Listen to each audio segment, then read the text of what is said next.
Egome, urakoze bwana Rida ku nama ugiriye abantu nawe ni audio ukoresheje ku mwanya ufashe kugira ugerageze kubasobanurira bimwe bimwe ku bijyanye no kureka guhendwa n'ibitaza ntibize. By'ukuri abantu benshi dufite experience muri izi business. Je ndafite experience kuva 2017. Rero iyo ndiko ndamuhanura ikintu umuntu ndamuhanura nkuko nanjye nihanura.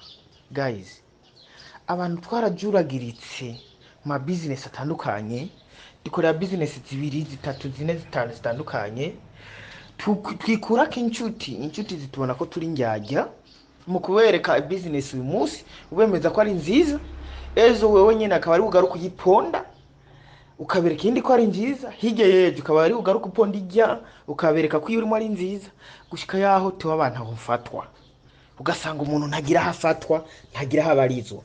Guys, nk'ubu buzima turimo, ikintu cya mbere gituma umuntu ashika kure ni ugufata ingingo, kandi ugafata ingingo nzima, ingingo nziza ubona ishobora kuguhindura ubuzima. Birambabaza cyane cyane ku bantu bashasha bariko barinjira muri iyi game ya business online neza, abona ukwita bacinjira canke abakambwe, ariko abakambwe batarafata ingingo. Zino business kugira utere imbere nuko uba umukambwe, ariko ukaba umukambwe yamaze gufata ingingo yo gukora business online, ukagira ikintu zikuyemo. Uti gute? Nta muntu numwe no kubwira ko gukora beri atari riske. Noba ndaguhemukiye. Nta muntu numwe no kubwira ko gukora beri atari riske. Oya, ni riske. Ariko riske ifise uruhombo ruto. Inyunga ariho cyane, kunguka ariho biri hejuru kusha guhomba. Uti gute? Ni ahantu ushobora gushyira mu mutayi wawe ukawukura mu gihe ugize akabazo. Benshi ngaho bimaze kubabako. Ni ahantu ushobora gushyira umutayi wawe ukikuba kabiri mu kwezi kumwe cyangwa kurenga ko nk'imisi nk'ibiri cyangwa kubura imisi ibiri.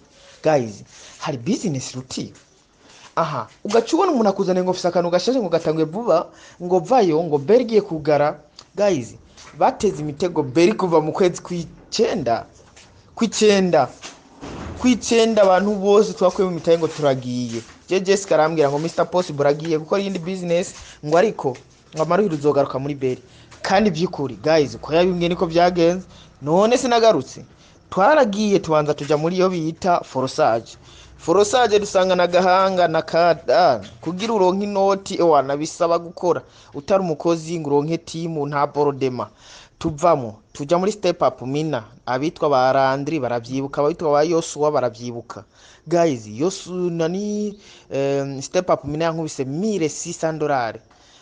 Tuvayo turavuga ati nta yandi mahitamo, reka twikorere beri. Guys, mubona intambwe turiko turatera kuva dutongiye gukora beri mu kwa12 si nziza? Ushobora kubura mushasha cyangwa umaze migihe, mbega nawe mu gihe umazemwo nturabona ko beri ari business yo kwizegwa. Ikosa rero abanetwork dukunda gukora, iyo tubonye business nziza irikitanga amafaranga hagaca haza ubundi busikamu, kuko butegezwa kuza kugira bwiba amafaranga ba bantu bari kwakora muri za business bashira mu utwo dusikamu. Turahuruduka ntidufata ingingo, tugafata utwa dufaranga tuko turakora tukagenda gutera handi, tugafata abantu bacu tukabacuragiza tukabatwara mu bindi.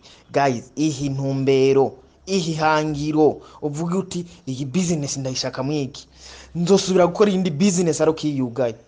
Nimba ubona beri utayishoboye, nimba ubona beri wikeka ngo igiye kugara, fata wewe ugende beri yireke n'amahoro. Beri urakora mu mutayi wawe, ugende gukora iyo udakora mu mutayi wawe, n'amahitamo yawe. Ikindi kandi nohereza ko niki.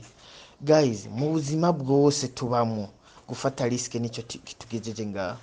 Guys, mu buzima bwose udafise intumbero ntaho ushika.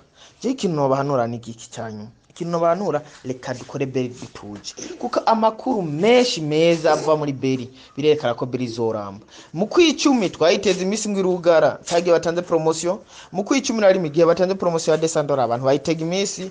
Mu misi mikuru hari promotion zitatu ya 3+3, hakaba na promotion winja abantu benshi baronka $100 abantu bayitega imisi ngiye kugara, ariko beri iracyakora. Mu kwa mbere abantu baravuga ati kwirenza mu mwaka, kandi business zikora kugara mu mpera z'umwaka. Ukwa mbere ntiharenga, n'ubu turacyakora. Mu kwa kabiri haza coin, mu kwa mbere haje coin bita isa, abantu baravuga ati giye kugara, n'ubu turacyakora.